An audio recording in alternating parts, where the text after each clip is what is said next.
안녕하세요. 오만사입니다. 저는 올해 33살, 이름은 서지은이라고 합니다.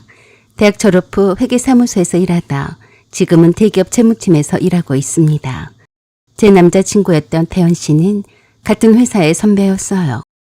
워낙 조용하고 묵직한 성격이라 처음엔 말도 잘 안 붙였고 별로 관심도 없었고 제 스타일도 아니었습니다.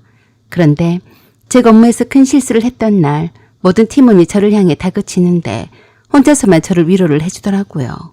그날 이후로 내가 그를 바라보는 내 시선이 달라졌습니다. 태연 씨는 입사 초기 때부터 내게 호감을 가졌었다고 했습니다. 하지만 내가 유독 남자 사원들한테 인기가 많았던 탓에 내게 용기를 내어서 다가올 생각을 못했었다고 했어요. 늘 내 주위에서 내 관심을 끌어보려고 나름 노력을 했다지만 저는 전혀 눈치를 채지 못했습니다. 아마도 내가 태연 씨에 대해서 전혀 아무런 관심조차 없었기 때문이 아닌가 싶었어요. 차근차근 진심을 보여주는 사람에게 결국 저는 마음의 문을 열었습니다. 올해 연애는 대략 3년 정도였어요. 그동안 싸우기도 했었지만 단 한 번도 이 사람 위험하다는 생각은 하지 않았습니다. 오히려 그와 함께 있으면 늘 편안했어요. 언제나 변함없이 그럴 것만 같았습니다. 그래서 자연스럽게 결혼을 약속하게 되었고 양가 상견례까지 잡아놓은 상황이었습니다. 그런데 상견례를 며칠 앞둔 어느 날 밤에 남친이 저에게 전화를 내서 잠시 침묵 끝에 이렇게 말했습니다. 지은아, 나 부탁 하나 해도 돼? 응, 무슨 일이야? 우리 상견례 전에 병원에 한 번만 같이 들리자. 이모가 가는 말기인데 자꾸 네 얼굴을 보고 싶다고 하셔. 나를? 왜? 원래 어렸을 때부터 그 이모가 나를 엄청 이뻐하셨어. 내가 결혼할 여자친구가 있다고 하니까 죽기 전에 꼭 한 번만 보고 싶다고 하셨어. 그래서 내가 한번 얼굴을 보여주겠다고 했어. 어때? 나랑 병문안을 가볍게 다녀오자. 가벼운 마음으로 다녀오면 돼. 부담을 가질 필요는 없어. 우리 이모는 아주 좋으신 분인데 살 날이 얼마 안 남았다고 정신이 아직 온전할 때 너를 보고 싶어 하시더라고. 아, 그래? 간한 말 끼시면 많이 안 좋으신 거야? 병원에서는 더 치료할 게 없다고 퇴원을 하라고 하는데 간하는 입장에서는 힘들잖아. 통증 주사도 놓아드려야 하고 갑자기 쇼크가 올 수도 있다고 해서 아직 퇴원을 하지 않고 있는데 많이 위독하신 편이야. 호스피스 병동을 옮기고 싶은데 아직 자리가 안 나서 대기 중이셔. 아, 어떡하니? 그래, 알았어. 예비 시댁의 시어른이니까 언제 돌아가실지도 몰라서 아끼는 조카와 결혼할 아가씨가 궁금한 것은 당연하다고 생각을 했습니다.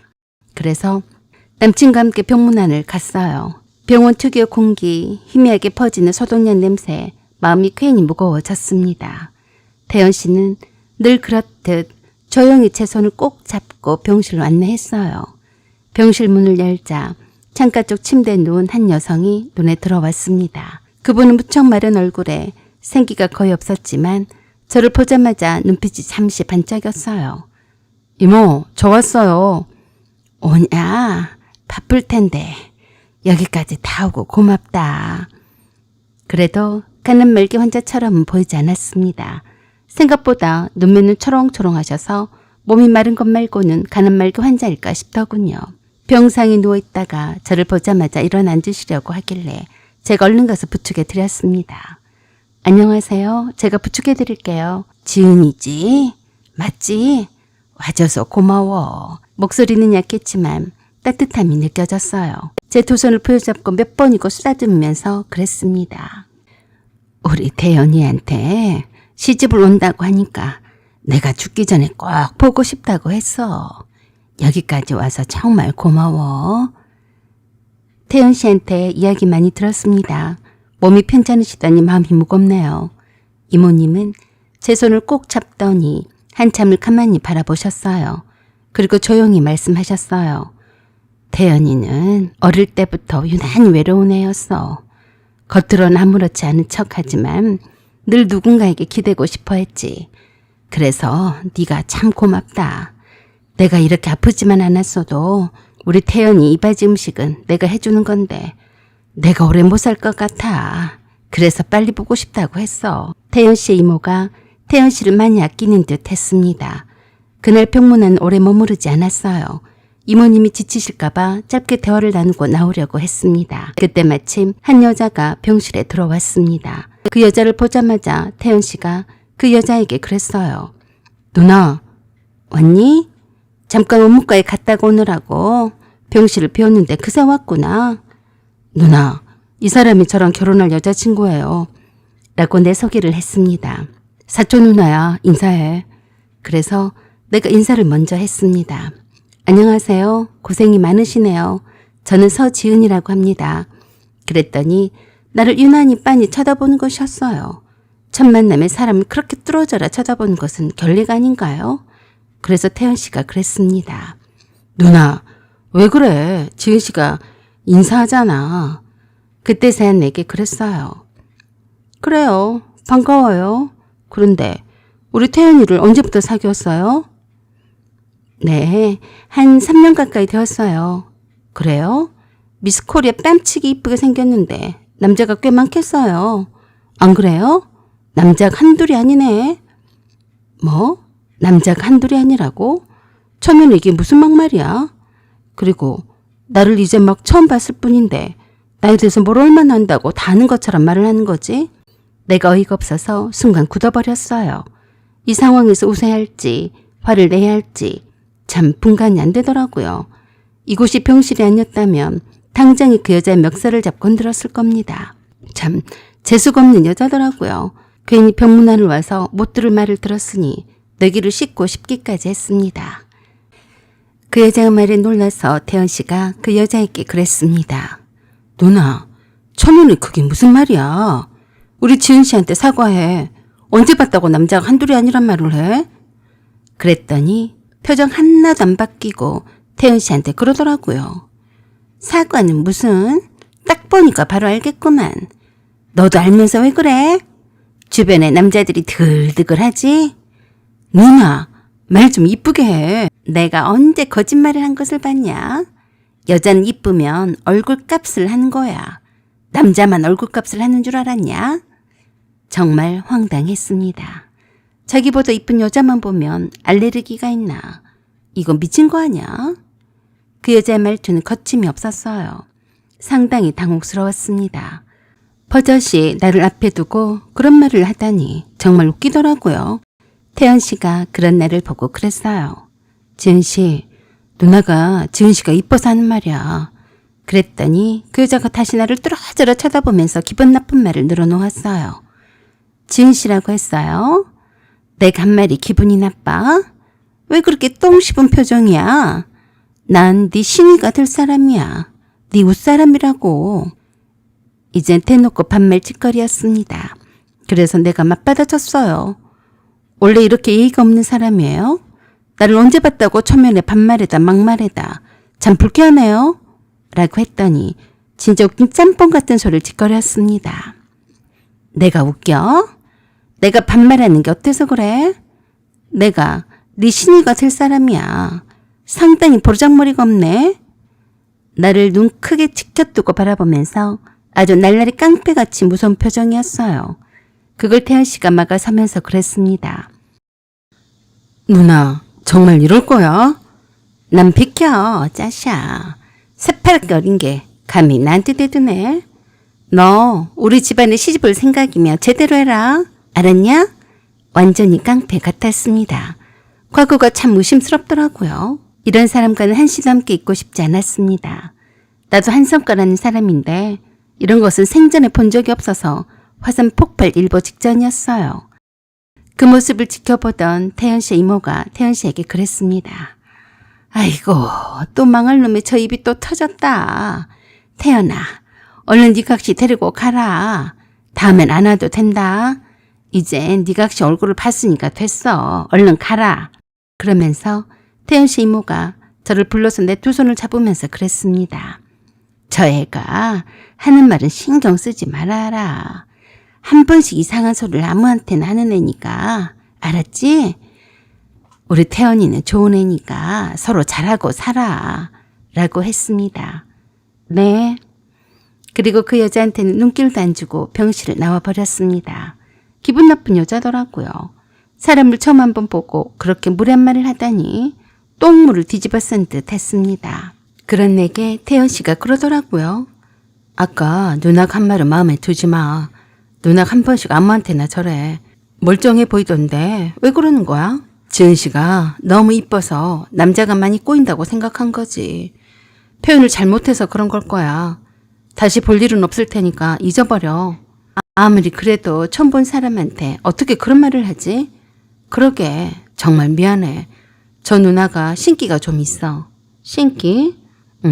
신내림을 받았다고 했는데 그런 무당이란 말이야? 글쎄 내가 한 번도 굿을 하거나 한 것을 본 적이 없어서 말이야.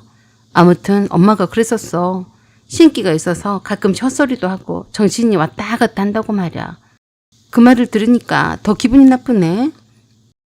내가 네가 기분 나쁘라고 하는 말은 아닌데 사실은 누나가 한 번씩 말을 함부로 해서 곤란하게 할 때가 많아. 미안해.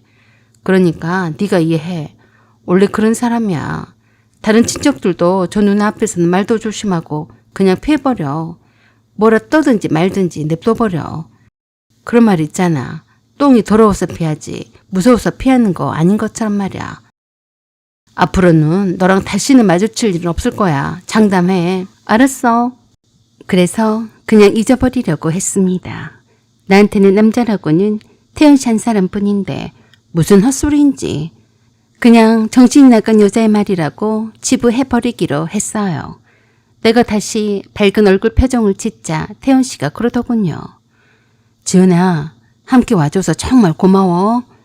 아니야. 이모님이 너를 특별히 더 많이 사랑하신 것 같아. 얼굴만 보면 말기암 환자로는 안 보이는데 참 안 되셨어. 그러게 말이야. 저 이모가 내가 어렸을 때 공원에도 데리고 가고 이래저래 많이 챙겨줬었어. 엄마랑 아버지가 너무 바빠서 나를 잘 못 챙겨줘서 이모가 나를 조카였어도 친자식처럼 여겼었지. 그랬었구나. 그런 후 예정된 상견례를 태연 씨가 갑자기 한 달 뒤로 미루자고 했습니다.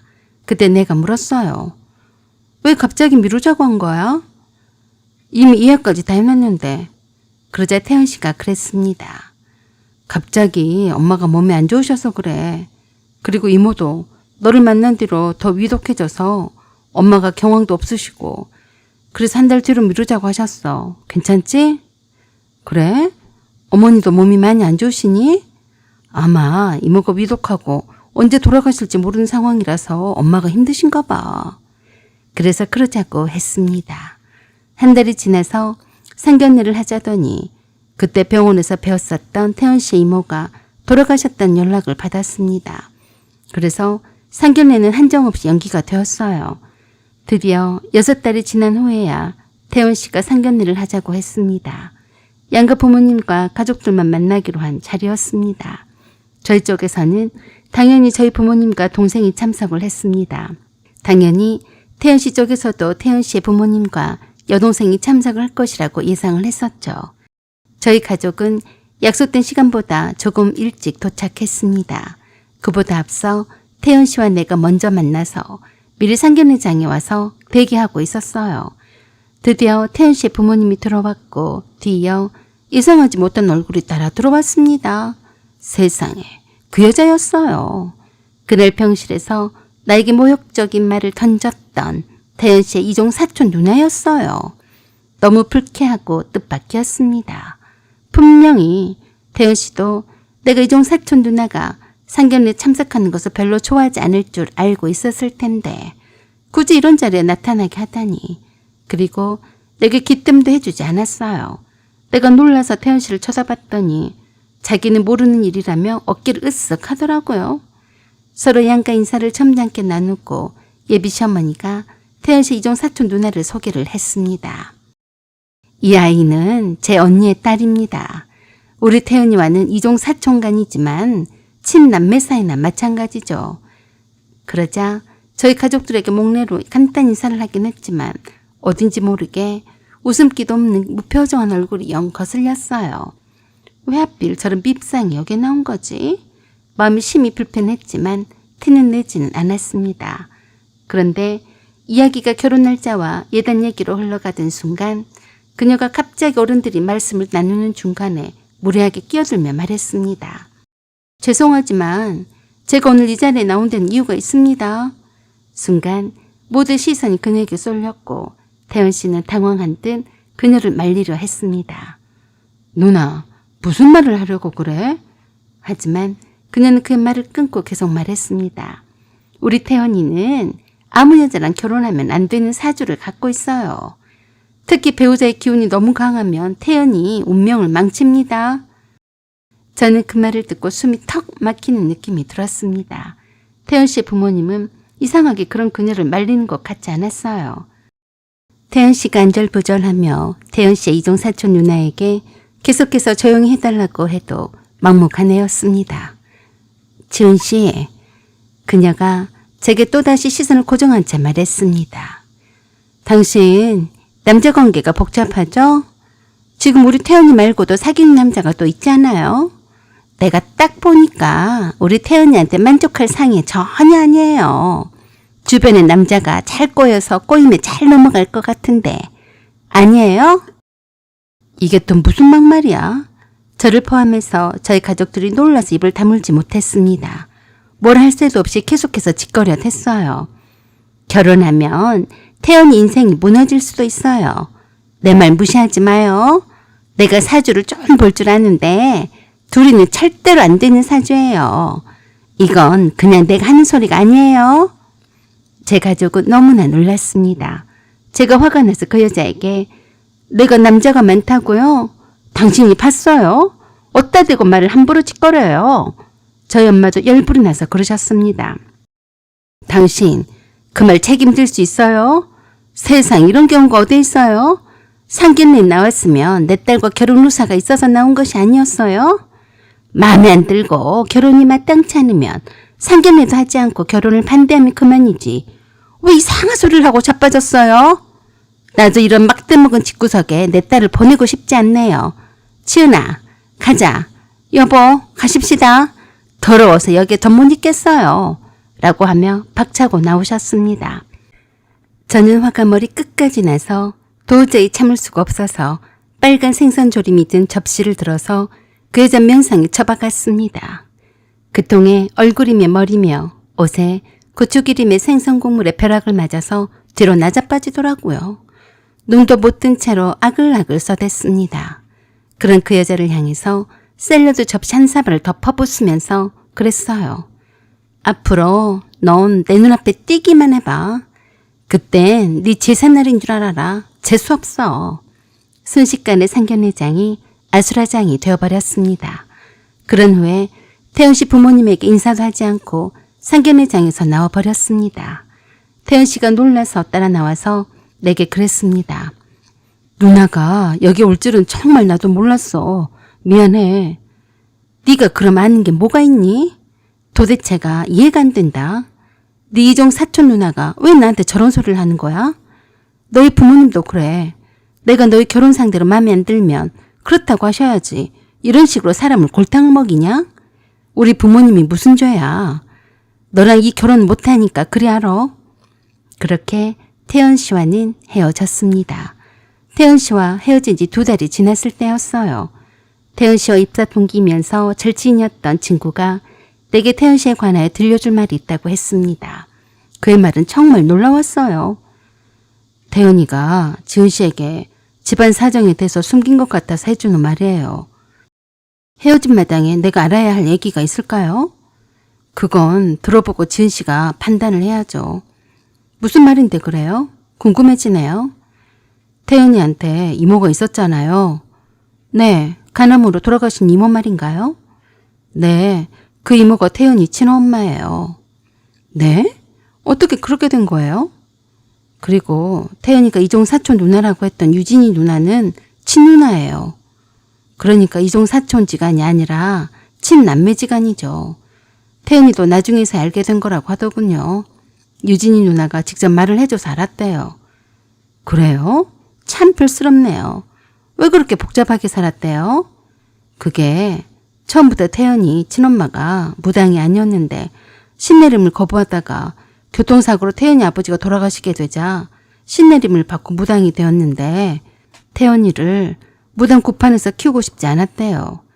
그래서 아들이 없는 이모 집으로 입양을 보낸 거래요.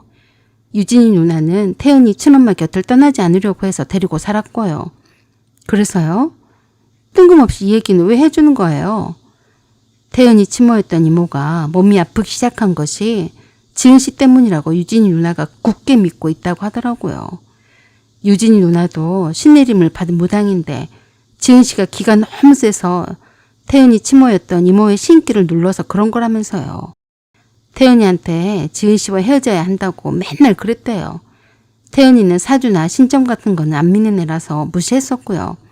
만나기만 하면 둘이 싸웠다고 하더라고요. 그런 와중에 태연이 친모였던 이모가 돌아가셨고요.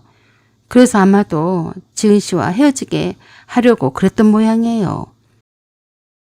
어찌됐든 지금은 내 할 바가 아니에요. 이미 태연 씨와 헤어진 상태고 거기에 대해서는 후회도 없어요. 그렇긴 한데요.